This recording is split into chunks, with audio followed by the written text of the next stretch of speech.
دليل من لا قرآن ولا سنة نية كنقاب واجب. دليل من لا قرآن ولا سنة نية كنقاب واجب. دليل من لا قرآن ولا سنة نية كنقاب واجب. يعني چێک بانکخوازێکە بحساب زۆر مجاهدێکی گەورەیە زۆر لەسەر جیهاد و لەسەر چی یعنی هاتو هاواریێتی ئومەتی هەموو پێکافرەکە وەکو بیر ناکاتەوە هاتو دەڵێ وەڵا نیقاب لە دینی ئیسلامدا نییە پەیوەندی بە دینەوە نییە عادەتێک کولتوری عەرەبە پاشە بۆ لە خوا ناتەسی بۆ تەقوای خوا ناکەیت و خۆت فێری علم ناکەیت تێبگەی بزانی يعني 1400 ساڵە لە کتوبی تەفسیر لە کتوبی حەدیثدا زانایان چیان فەرمووە ئاەتەکان حەدیثەکان هاتوون چ هەندێک کەس بۆ سەرنجڕاکێشانی خەڵکو وەڵا ئەها ئەمە بەڕاستی ئەوە تێگەیشتووە لە دین ئەم جۆرە قسانە دەکەن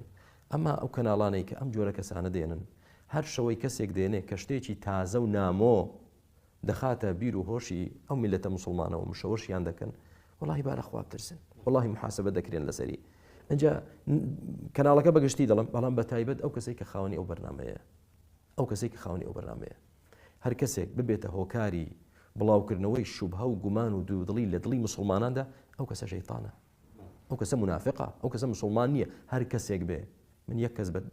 تەعیینی ناڵێم هەر کەسێک لەوە بگەڕێ چێ نەخۆشە چێ ژەهری پێیە چێ گومانێکی پێ بیهێنێت و دەی وەرە ژەهر بڕێژە و